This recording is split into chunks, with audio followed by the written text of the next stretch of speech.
오늘 증거할 본문 말씀입니다. 에베소서 6장 5절로 9절까지의 말씀을 봉독해 드리겠습니다. 종들아, 두려워하고 떨며 성실한 마음으로 육체의 상전에게 순종하기를 그리스도께 하듯 하여 눈가림만 하여 사람을 기쁘게 하는 자처럼 하지 말고 그리스도의 종들처럼 마음으로 하나님의 뜻을 행하여 단 마음으로 섬기기를 주께 하듯 하고 사람들에게 하듯 하지 말라. 이는 각 사람이 무슨 성을 행하든지 종이나 자유자나 주에게 그대로 받을 줄을 알미니라. 상전들아, 너희도 저희에게 이와 같이 하고 공갈을 그치라. 이는 저희와 너희의 상전이 하늘에 계시고 그에게는 외모로 사람을 취하는 일이 없는 줄 너희가 알미니라. 아멘. 자, 이 말씀을 중심으로 해서 주께 하듯 하라 라는 제목으로 말씀을 증거하도록 하겠습니다.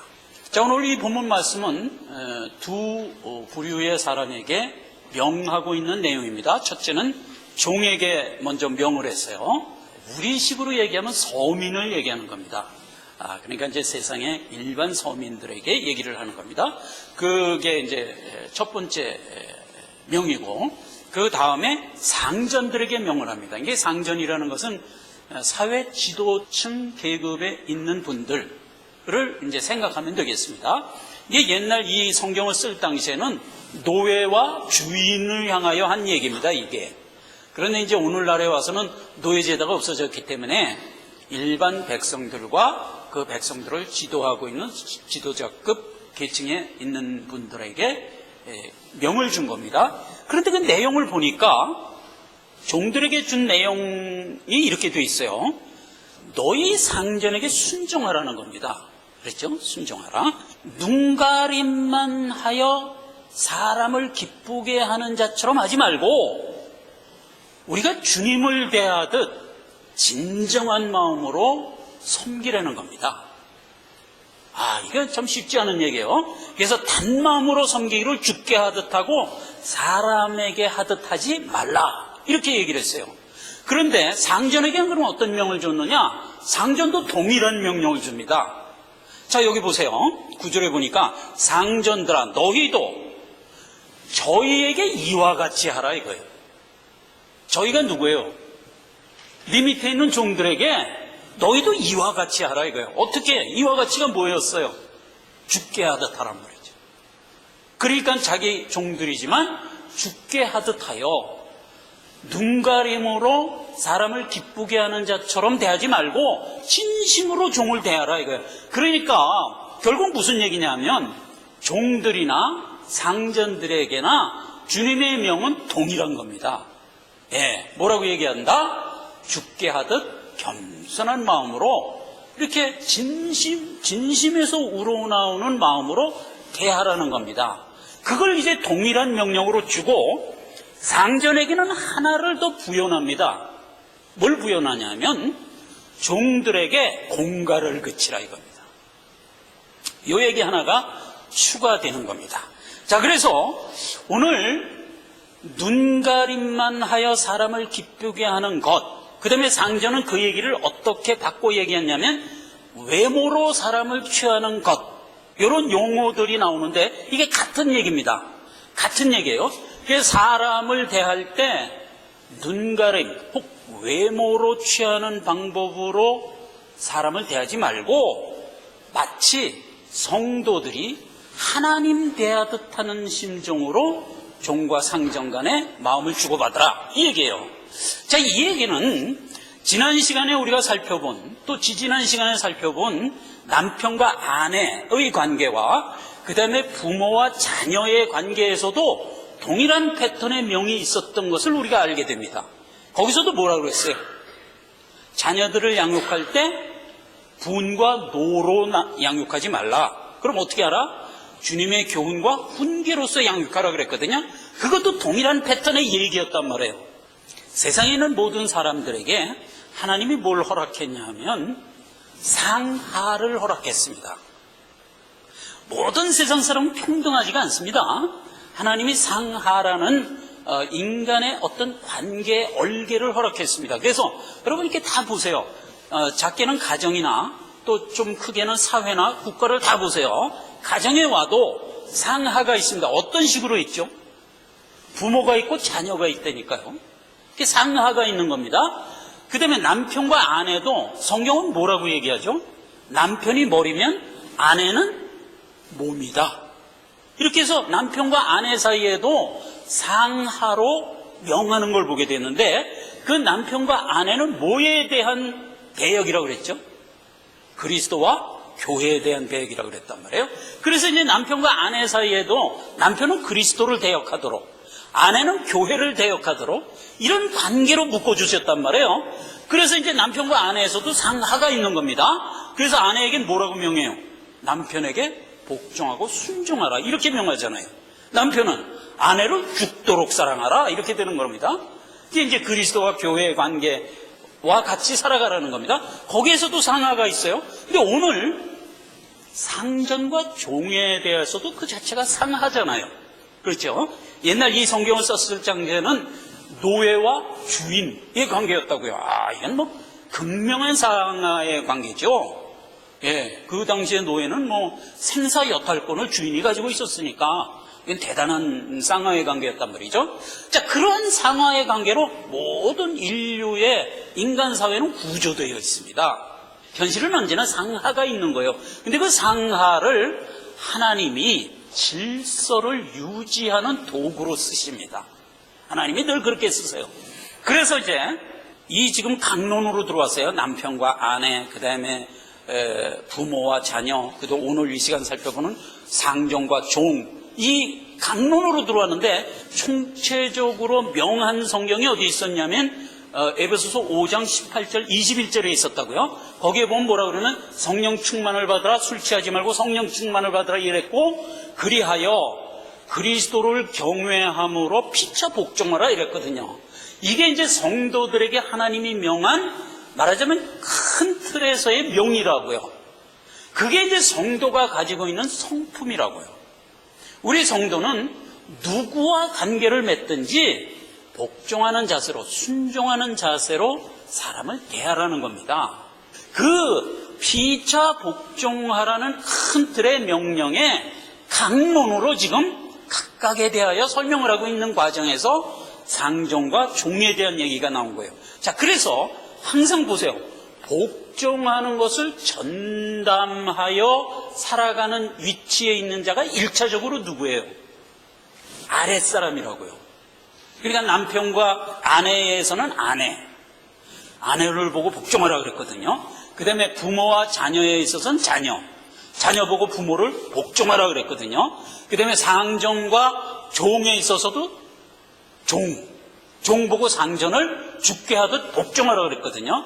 그래서 1차적으로 복종하라는 명을 받는 부류가 어디냐면 아랫사람들이라고요. 그러니까 이제 아랫사람들만 복종하냐, 우리가 이렇게 오해할까봐 하나님은 이제 거기다 부연 설명을 하는 겁니다. 상전들, 너희들도 윗사람으로 불렀지만, 그러나 너희가 아랫사람을 대하는 태도는 순종하고 복종하는 태도로 대하라 이겁니다. 그러면서 이제 부연 설명한 것이 공갈을 그치라는 부연 설명 하나를 명으로 더 준 겁니다. 상전들에게. 자, 그래서 복종하는 태도에 대해서 우리가 근본적으로 좀 살펴볼 필요가 있는 것이, 이게 지금 무슨 얘기예요? 하나님이 자기 자녀 성도들에게 한 얘기잖아요. 성경 말씀은 구원받은 내 백성에게 하는 말이라고요. 절대로 세상을 향한 말이 아니라고요. 세상은 이 말을 받을 수가 없어요. 성경에 있는 말씀이 세상에 적용이 안 돼요. 왜냐하면 그들은 하나님의 말씀을 받을 능력도 없고 받을 어떤 것도 없어요. 그러니까 성경에 있는 모든 말씀은 하나님이 내 자녀에게 주는 말씀이란 말이에요. 그러니까 이제 여기서 복종하라는 것이 기조로 되어 있는데, 그 복종의 태도는 바로 하나님의 자녀 성도들의 기본적인 성품이라는 점이에요. 그걸 이제 우리가 먼저 이해를 해야 돼요. 그래서 이제 성경 로마서 13장 1절에 보면 이런 기록이 있습니다. 각 사람은 위에 있는 권세자들에게 굴복하라. 권세는 하나님께로 나지 않음이 없나니 모든 권세는 다 하나님께로부터 났느니라 이렇게 돼 있어요.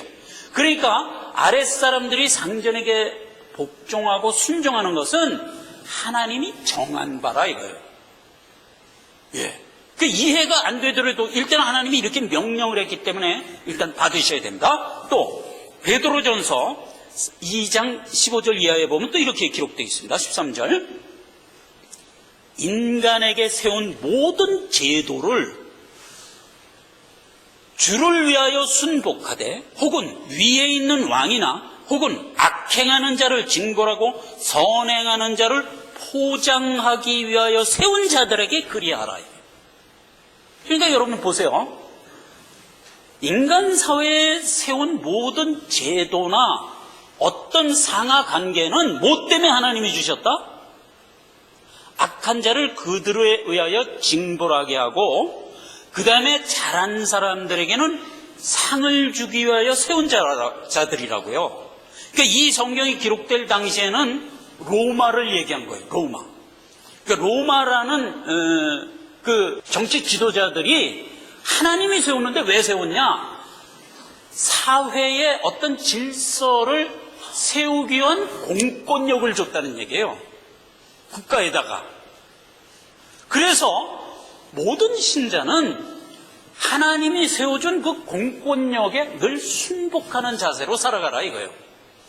근데 이제 뭐 세상에 많은 독재자들이 있지 않습니까? 그죠? 독재자들한테도 순복하라는 얘기냐? 이런 이제 의문이 생긴단 말이에요. 그럼에도 불구하고 하나님이 이렇게 지금 명하고 있는 겁니다. 베드로전서 2장에 보면 이 얘기가 조금 더 안으로 들어가서 얘기가 되고 있어요. 보면 이렇게 되어 있습니다. 사환들아 범사에 두려워함으로 주인들에게 순복하되 선하고 관용하는 자들에만 아니라 또한 까다로운 자들에게도 그리하라 이랬어요. 이게 이제 이게 참 우리가 받아야 할 말씀 중에서 참 쉽지 않은 말입니다. 말하자면 이런 겁니다. 종이 상전에게 순복을 하는데 상전이 옳고 바른 상전이 있어요. 그렇죠? 그러면 이제 순종하는데 우리가 별 문제가 없습니다. 근데 그 상전이 악하고 까다로워. 그런데도 순종하란 말이냐? 이 얘기예요. 근데 성경은 놀랍게도 그러라는 얘기예요. 세상에 이런 얘기가 성경에 우리에게 명호를 주는 겁니다. 까다롭고 악한 자인데도 불구하고 순종하라는 겁니다. 세상에 있는 어떤 까다로운 상전인데도 불구하고 순종해야 되느냐 하는 것은 모든 성도는 기본적으로 천국의 후사로 부름받을 자들이에요. 그럼 우리가 천국에 들어가서 거기서 하나님이 준 기업을 관리하고 다스릴 자로 하나님이 우리를 불렀어요. 이 짧은 세상 끝나고 나면 우린 천국 들어가서 거기서 하나님이 준 기업을 관리하며 거기서 영혼을 살 사람들이에요. 그러기 위해서는 천국에 합당한 무엇이 필요하다? 성품이 필요하다고요. 근데 천국에서 영혼을 살아가는데 부족함이 없는 성품은 누구의 성품이냐 하면 바로 예수 그리스도의 성품이거든요. 근데 그 예수 그리스도의 성품 중에서 가장 두드러진 성품이 뭐냐 하면 순종하고 복종하는 태도로 살으신 성품이었다고요.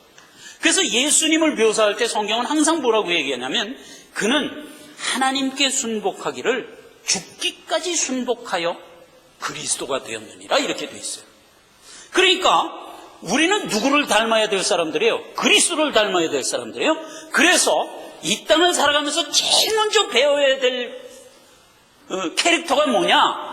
순종하는 태도의 성품을 배워야 돼요. 그런데 모든 인간은 자연적으로 놔두면 절대로 순복하는 자들이 아니다 이거예요. 그게 죄성이에요. 인간의 모든 죄성은 절대로 누구에게 순복을 하지 않습니다. 그게 죄인된 인간의 죄성이에요. 죄의 본성이에요. 그런 죄의 본성 속에 우리를 놓고 지금 키우는데 어떤 본성으로 키운다? 순복하고 복종하고 낮아지는 성품이다 이겁니다. 그래서 우리가 이 땅의 많은 상전들 밑에 우리를 있게 해서 그 상전들에게 복종하며 살아가는 것으로 하여 그것을 연습시키는 거다 이겁니다. 그러므로 따지지 말라 이거예요. 저가 까다롭고 좀 악해도 따지지 말란 말이에요. 저에게 복종하는 것은 내가 복종심을 성품으로 키우기 위한 연습이다 말이에요. 그러니까 까다로운 상전을 만나면 하나님이 나에게는 더 강한 연습을 시키기 위해서 저런 상전 밑에 나를 두셨구나 이렇게 생각하고 순종하라. 이런 의미인 거예요. 기독교인이 돼서 옳고 그른 거에 대하여 바로잡겠다고 나가버리면 하나님이 우리에게 명한 이 명이 수행이 안 돼요. 그리고 뭐가 되냐? 투사가 돼버린다니까요.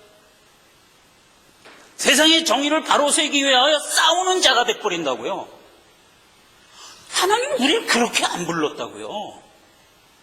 네 성품, 그리스도의 성품 닮은 자로 내가 훈련시키기 위해 널 불렀지 세상 바로잡기 위하여 세운 투사가 아니다 이거예요.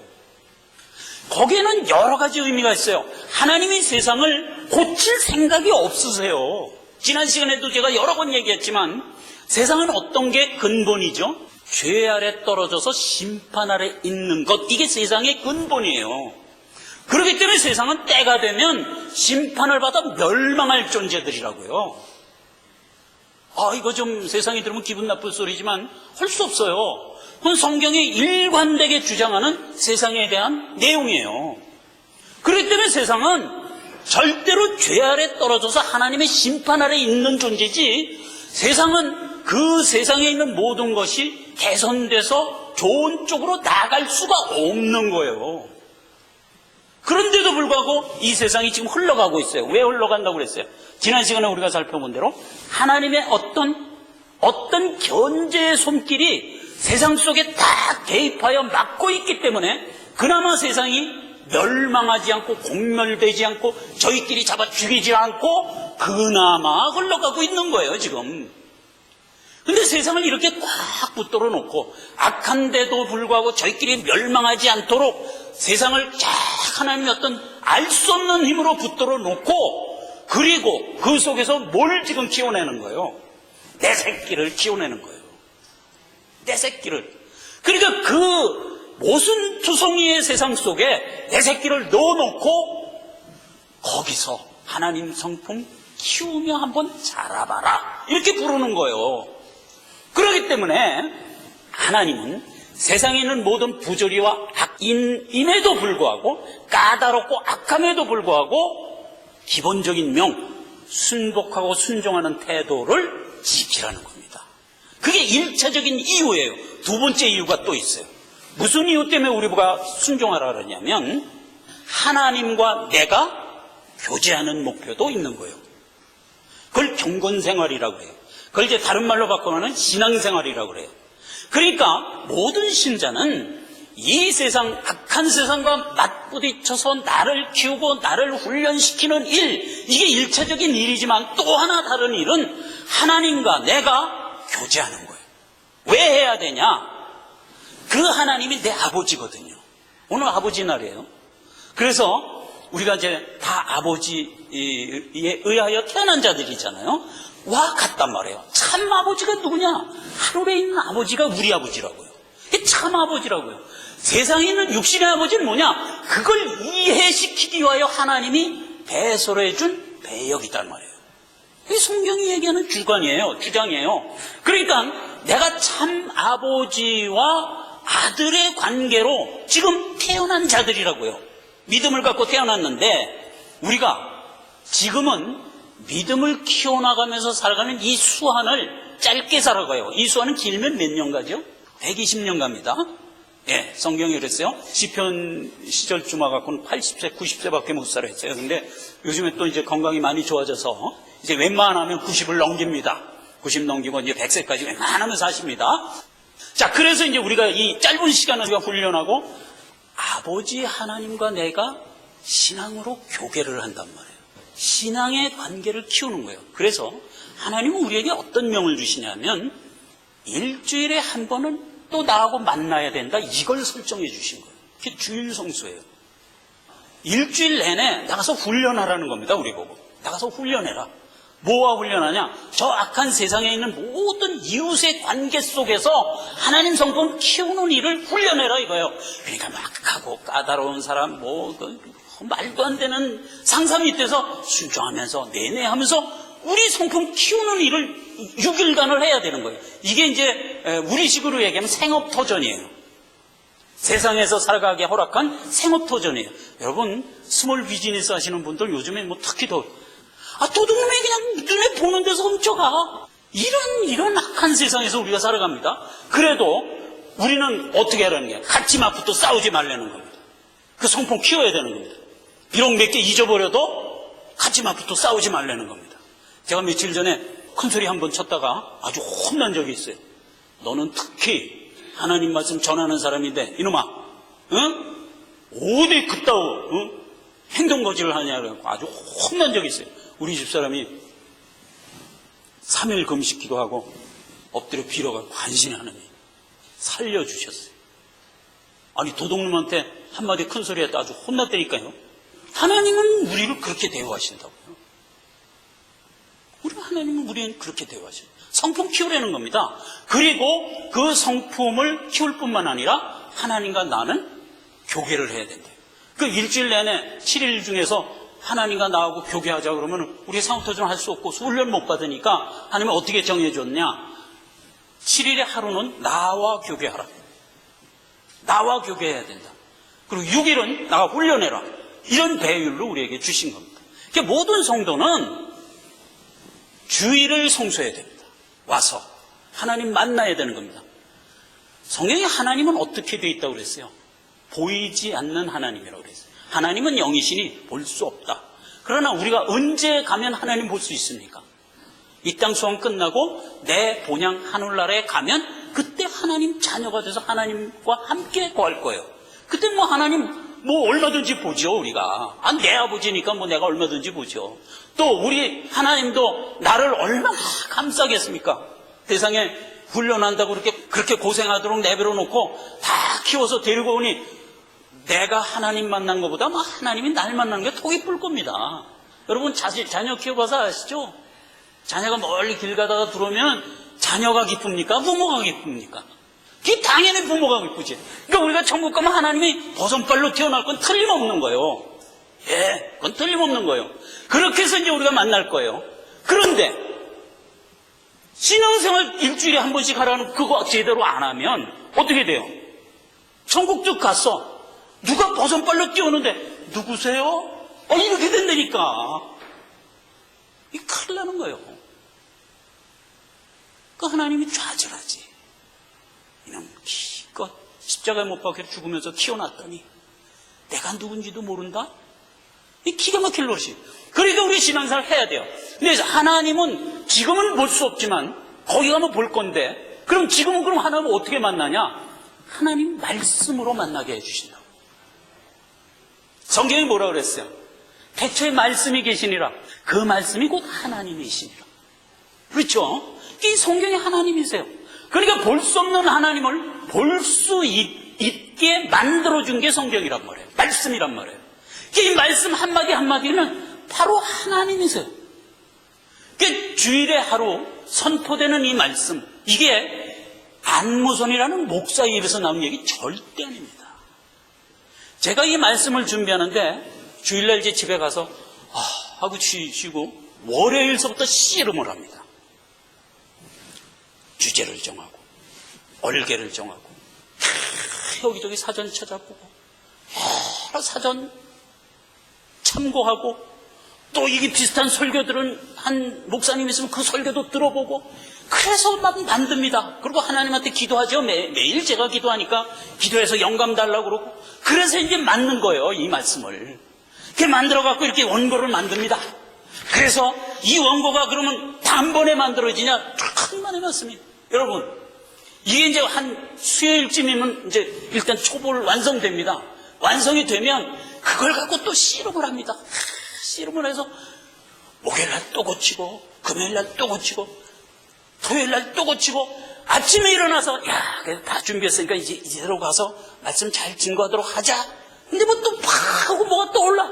그럼 새벽이라서 또 고쳐. 이래가지고 만든 겁니다, 이게. 이게 내게 아니요, 이게. 하나님이 저에게 준 그 강력한 영감으로 하나님이 이거 만들어주신 거예요. 그래서 내가 이게 선포하면서 기도하는 게 뭐냐? 이게 선포될 때 나를 낮춰주시고 감춰주시고 이게 주님의 음성으로 들리게 해주십시오. 이 기도를 늘 하는 거예요. 주님의 음성으로 들리게 해주십시오. 그래서 우리 성도들이 이 말씀을 통해 하나님 만나게 하시고 뿐만 아니라 영의 양식 얻게 하시고 내게 주신 생명의 능력이 돼서 어찌하든 6일 동안 살아가는 우리의 성화 훈련에 변화를 받게 하옵소서요. 우리가 이 변화를 받아야 돼요. 그래서 하나님 만나서 은혜 받고 6일 동안 나가서 변화 받고 이래야 되는 겁니다. 이게 하나님이 우리에게 순종의 성품으로 이 땅을 살아가면서 키워서 성공하라는 하나님의 말씀이고 오늘 본문 말씀이다 말이죠. 종에게 눈가림하지 말고 외모로 하지 말고 죽게 하듯 성심으로 대하라. 또 상전도 마찬가지예요. 종들에게 죽게 하듯 성심으로 대하라. 그리고 공갈을 그치라. 이렇게 되어 있는 겁니다. 자, 그래서 오늘 알아보고자 하는 것은 외모로 취하지 말고 눈가림하지 말라라는 말의 실체에 대하여 제가 간단히 좀 성경적인 의미를 살펴보고 그래서 죽게 하듯 하는 것이 외모로 취하지 말고 눈가림으로 하지 않는 것인데 그 내용의 실체가 어떤 것인가 하는 것을 살펴보면서 예배를 마치고자 합니다. 자, 신명기 10장 17절에 보면 이런 말씀이 기록되어 있습니다. 너희 하나님 여호와는 신 중의 신이며 주님 중의 주님이시며 크고 능하시며 두려우신 하나님이라. 사람을 외모로 보지 아니하시며 뇌물을 받지 아니하시며 고아와 과부를 신원하시며 나그네를 사랑하사 그에게 식물과 의복을 주시는 분이다. 이렇게 기록되어 있어요. 그러니까 이제 구약식으로 얘기한 겁니다. 구약식으로. 근데 구약이라는 건 복을 어떤 식으로 이제 정리를 했냐면 하나님으로부터 세상에 많은 복을 받아서 부유하게 살아가는 것을 이제 구약에서는 그 하나님께 받은 복을 모형화한 거예요. 그래서 이제 구약에서 하나님을 묘사할 때는 늘 이렇게 되는 거예요. 하나님이 나에게 충분한 복을 줘서 내가 누린다. 이게 이제 1차적이고, 그 다음에 하나님을 묘사할 때 뭐라고 그러냐면 고아와 과부를 홀대하지 아니고 나그네를 보호하시며 이런 거예요. 언제나 그렇게 하고 하나님은 크고 두려우시고 신 중의 신이며 주 중의 주지만 사람을 외모로 취하지 아니하시고 뇌물도 받지 않는다. 이렇게 묘사하는 겁니다. 자, 요 얘기를 읽으면서 이게 물론 이제 구약의 모형적 언어지만 이것이 이제 신약에 들어오면 실질적인 내용으로 준 게 이제 오늘 읽은 본문이에요. 자, 오늘 읽은 본문 말씀을 다시 한번 보면서 이 얘기를 들어가 봅시다. 종들아 두려워하며 떨며 성실한 마음으로 육체의 상전에게 순종하기를 그리스도께 하듯 하라. 눈가림만 하여 사람을 기쁘게 하는 자처럼 하지 말고 그리스도의 종들처럼 마음으로 하나님의 뜻을 행하라. 단마음으로 섬기기를 죽게 하듯 하고 사람들에게 하듯 하지 말라. 이랬거든요. 자, 그 얘기가 구약에서 이렇게 기록된 겁니다. 하나님을 묘사하는데 신 중의 신이여 주 중의 주여 나그네를 보호하며 뭐 여러 가지 힘들고 어려운 자를 도와주시는 자로다 라고 얘기하는데 거기에 뇌물도 안 받는다 이런 얘기가 들어있단 말이죠. 자, 그러면 이 하나님을 묘사하는 말 중에서 뇌물도 안 받는다라는 말이 좀 이렇게 안 어울리는 듯한 생각이 안 드세요? 여러분 그렇죠? 저도 이 성경을 읽으면서 하나님을 설명하는데 하나님은 뇌물도 안 받으셔 이래버리니까 이게 좀 선뜻 이게 안 된단 말이에요. 이게 마치 뭐와 같으냐면 사대부집 집안의 이제 후손이 자기 그 선조를 자랑할 때 이렇게 자랑할 수가 있어요. 야, 우리 선조는 참 대단한 인격자셨어. 그래? 굉장한 인격자셨냐? 얼마나 인격자인지 몰라. 그분은요 평생 날씨가 더우나 추우나 늘 의관을 정지하고 그 모습에서 흐트러짐이 없으신 분이야. 근데 학문도 고매해서 그 유명한 고족제의 현판도 그분이 쓰신 거야. 그 얼마나 명필인지 지금도 그 글을 김정희의 글과 대비할 정도야. 그렇게 훌륭한 분이시냐? 야, 대단한 조상을 뒀구나. 근데 하나 더 있어. 뭐가? 근데 그분은 애들이 먹는 솜사탕도 안 뺏어 먹으셔. 이렇게 얘기하는 꼴이란 말이에요, 지금. 어울리지가 않는단 말이에요, 지금 이게. 그렇죠? 이거 웃어야 되는데 안 웃으니까 내가 머쓱하네. 자, 하나님 누구냐? 외모로 사람을 보지 않고 중리심을 보시는 분이다. 그모두 쫙 그는 인자하시고 은혜가 풍성하시며 노하기를 더디하시고 인애가 풍부하신 분이다. 그리고 솜사탕도 안 뺏어 먹는 분이다. 이렇게 얘기했단 말이에요. 지금 이게 안 어울린단 말이에요. 이게 뇌물도 안 받으신다. 세상에 요즘에 세월호 사건 때문에 아주 우리가 스트레스 많이 받죠. 대한민국 국민들이. 거기서 드러나는 그 비조리들이 얼마나 우리 스트레스 받게 해요. 그런 데서나 나오는 얘기가 뇌물이잖아요. 그걸 하나님 묘사하는데 그걸 써먹고 있단 말이에요, 지금 이게. 말이 안 되지. 그래서 이게 뇌물이라는 말이 이게 이런 얘기가 아닐 거라는 그 감이 안 드세요, 여러분? 벌써 이렇게 감이 오죠. 그렇죠? 하나님이라는 것은 하나님의 말씀이라는 건 하나님의 뜻이고, 그래서 하나님은 자기 뜻을 펼치는데 늘 동일한 보조로 하잖아요. 같은 보조로 하지. 그리고 언제나 일관성 있게 말하잖아요. 근데 얘기하다 그렇게 툭 튀는 방법으로 얘기 안 하시지. 그렇잖아요. 그러니까 뇌물이라는 말이 우리 생각에 이렇게 튀게 받아들이는 건 우리 쪽의 생각의 문제일 거라는 생각을 하는 게 정상이란 말이에요. 하나님은 절대 그렇게 튀게 말씀하시는 분이 아니잖아요. 근데 내가 지금 튀게 들려. 그러면 이제 내 쪽에 문제가 있는 거란 말이에요. 그래서 이 뇌물을 받지 않는다는 말이 어떤 말인가를 우리가 좀 자세히 들어가 봐야 돼요. 그래서 이제 제가 그 말을 일주일 내내 씨름하면서 찾아본 겁니다. 그랬더니 결국은 이런 얘기예요. 맨 프리지오라는 뜻이에요. 하나님이 사람을 판단할 때 외모로 보지 않는다라는, 사람이 사람을 외모로 보지 않는다는 게 문장이잖아요. 근데 원어로 들어가 보니까 한 단어예요, 그게. 문장이 아니고. 그런데 그 한 단어가 놀랍게도 사람이에요, 그냥. 원어에는 그냥 사람이에요. 그러니까 원어에는 어떻게 돼 있냐면, 하나님은 사람과 뇌물을 받지 않으시고 이렇게 기록해 놓은 거예요.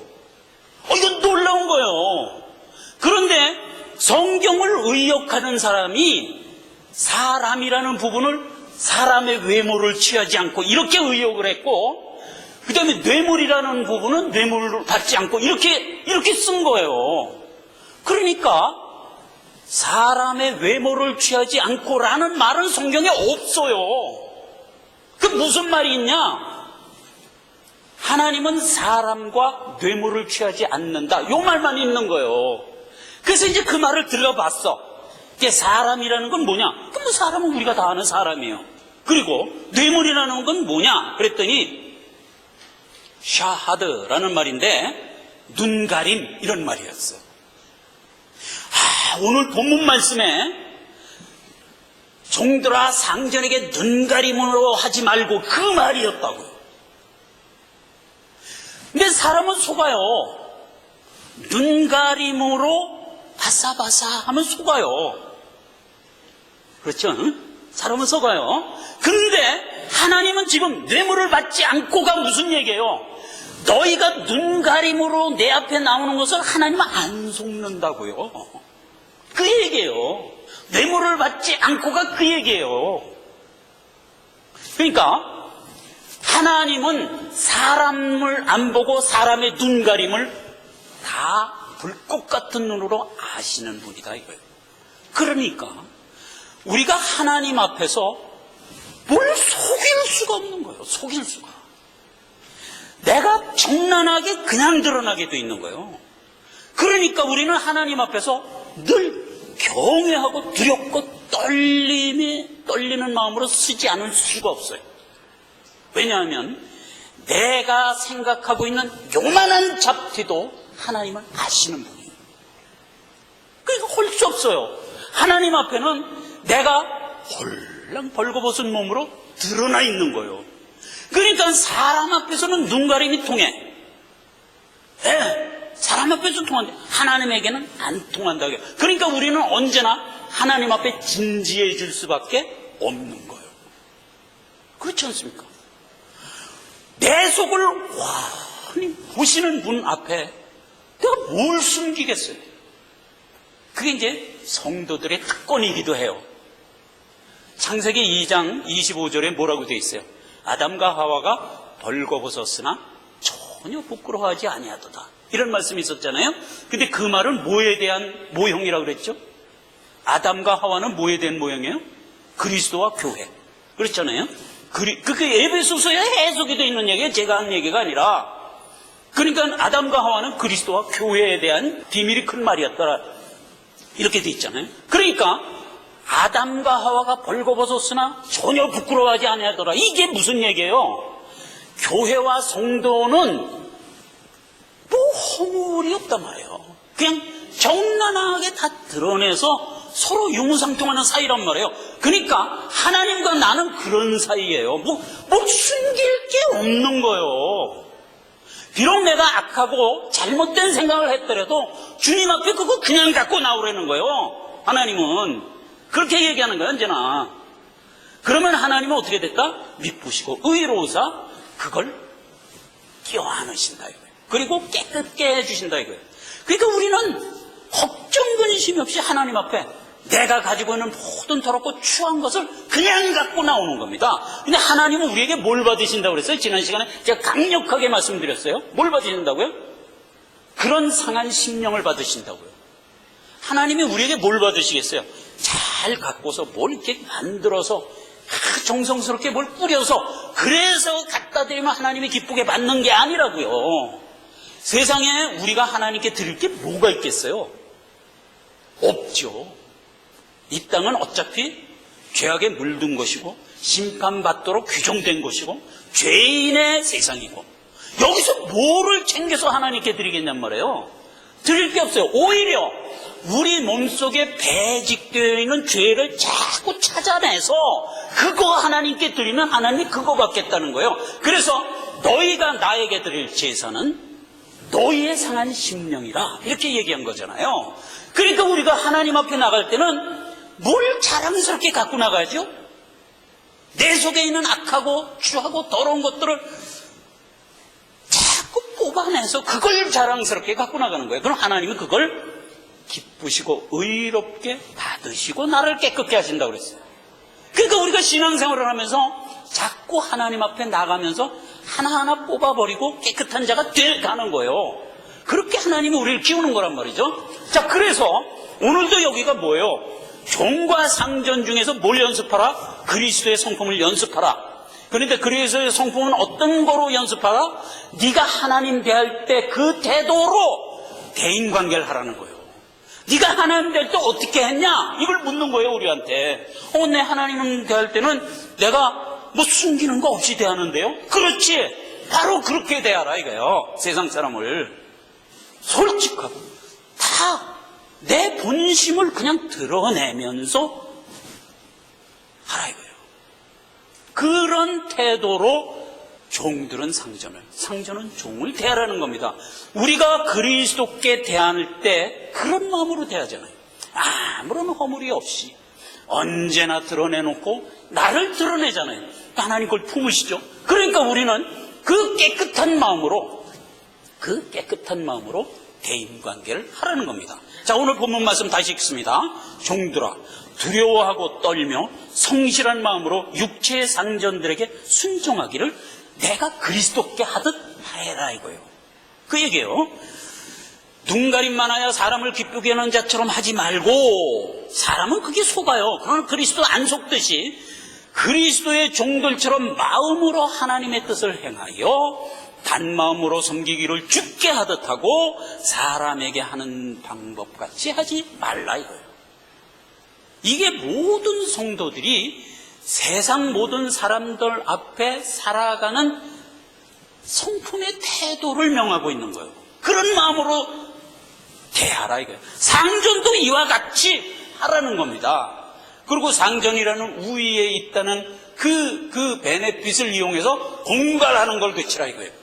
그거는 죄인의 전형적인 모습이잖아요. 사람을 공갈하고 강포하는 것은. 근데 그러지 말라는 거죠. 자, 종과 상전 어떤 모습으로 살아가라고요? 그리스도께 하듯 신실하고 외모로 하지 않고 눈가림으로 하지 않고 진실하게 대하며 살아가라. 그런데 그렇게 살아가는 것을 세상의 정의와 세상의 악한 부조리를 개선하려는 의지로 살아가는 것이 우리의 목적이 아니다. 뭐가 목적이냐? 네 성품이 훈련되고 네 성품이 바로 자라가는 것이 목표고, 그리고 주님과 함께 경건 생활을 유지하기 위하여 그렇게 순복하라는 겁니다. 만약에 우리가 투사가 되면 어떻게 돼요? 세상과 부딪히게 되죠. 우리가 투사가 되면 세상과 부딪혀요. 그러면 어떻게 돼요? 우리가 그냥 환란 속에 휩싸이게 돼요. 그럼 뭘 못해요? 신앙생활을 못한다고. 그러니까 그 얘기를 그렇게 한 거예요. 자, 그 얘기 읽고 예배를 마치도록 하겠습니다. 에레미야서 29장 7절입니다. 너희는 내가 사로잡혀 가게 한 그 성읍이 평안하기를 힘쓰고 위하여 여호와께 기도하라. 이는 그 성이 평안함으로 너희도 평안할 것을 인함이니라. 에레미야가 이방 열국의 포로로 잡혀갔어요. 그게 종이 됐어요. 그런데 에레미야 보고 그렇게 명하는 거예요. 네가 종으로 잡혀가면 그 나라를 위하여 기도하라 이거예요. 내가 종으로 잡혀갔는데도 왜죠? 여기 그 이유가 뭐라고 돼 있죠? 그 나라가 평안하면 너도 평안할 것이기 때문에 그렇다 이거예요. 우리가 세상에 투사가 돼서 싸워봐야 우리 신앙생활만 잃게 돼요. 그걸 하나님이 염려하시는 거예요. 저들은 어차피 죽을 것들이야. 그러니까 그 앞에서 그냥 잘 대해줘. 진심으로 대해줘. 그래서 불필요하게 서로 부딪히지 마라. 그래야 너희 신앙생활이 유지되느니라. 이 목표도 있는 거예요. 또 하나 봅시다. 디모데전서 2장 2절. 임금들과 높은 지위에 있는 모든 사람을 위하여 순복하라. 이는 우리가 모든 경건과 단정한 중에 고요하고 평안한 생활을 영위하게 하려 함이라. 신자가 두 번째로 중요한 게 뭐라고요? 신앙생활이라고. 이 신앙생활을 못하도록 하는 일을 네가 애써 만들지 말라 이거예요. 그게 뭐예요? 불의와 항거하고 모든 부조리에 항거하여 싸우고자 하는 마음이에요. 그 마음으로 그렇게 하면 세상과 부딪혀 싸워서 어떤 트러블을 만들어 놓으면 우리의 신앙생활은 그 순간부터 없어지는 거예요. 그러지 말라는 거예요. 그건 가치가 없다 이거예요. 그렇게 해서 네가 이겨도 세상은 개선되지 않는다 이거예요. 세상은 세상일 뿐이다 이거예요. 그래서 성경을 다 기록하고 맨 마지막에 요한계시록에 무슨 구절이 있냐면 이렇게 구절이 되어 있는 거예요. 불의하는 자는 그대로 불의하게 하고 더러운 자는 그대로 더럽고 의로운 자는 그대로 의를 행하고 거룩한 자는 그대로 거룩하게 되느니라요. 세상은 그렇게 흘러갈 거예요. 우리같이 신자 하나님의 택한 자녀는 계속 의롭고 거룩해질 것이고, 세상은 불의하고 더러운 것은 계속 불의하고 더럽게 갈 거예요. 개선되지 않아요. 그것을 위하여 부딪혀 싸우지 말란 말이에요. 그 성경 맨 마지막에 성경이 정의하는 세상과 우리에 대한 정의예요. 꼭 기억하시기 바랍니다. 투사되지 마시기 바랍니다. 나를 훈련하고 하나님의 신앙생활을 영위하기 위하는 데만 언제나 충실하는 자가 되라. 기도하겠습니다. 하나님 아버지, 은혜와 사랑을 감사드립니다. 성령 충만을 받되 술 취하지 말라 하였고, 그리스도께 하듯 우리가 하나님을 경외함으로 피차 복종하라 하였습니다. 우리가 모든 만나는 이 세상의 삶 가운데 그 성품을 키우며 살아가는 자가 되기를 오늘 하나님이 권면의 말씀으로 주셨습니다. 우리가 이 말씀을 받고 하나님 앞에 바른 성품으로 자라갈 뿐만 아니라 하나님과 교제하는 일에 방해받지 않도록 하나님이 우리를 염려해 주셨습니다. 은혜를 감사합니다. 우리가 이 모든 말씀 가운데 순종하여 바르고 복된 성화의 삶을 이어나갈 수 있게 하옵소서. 예수님의 이름으로 기도했습니다. 아멘.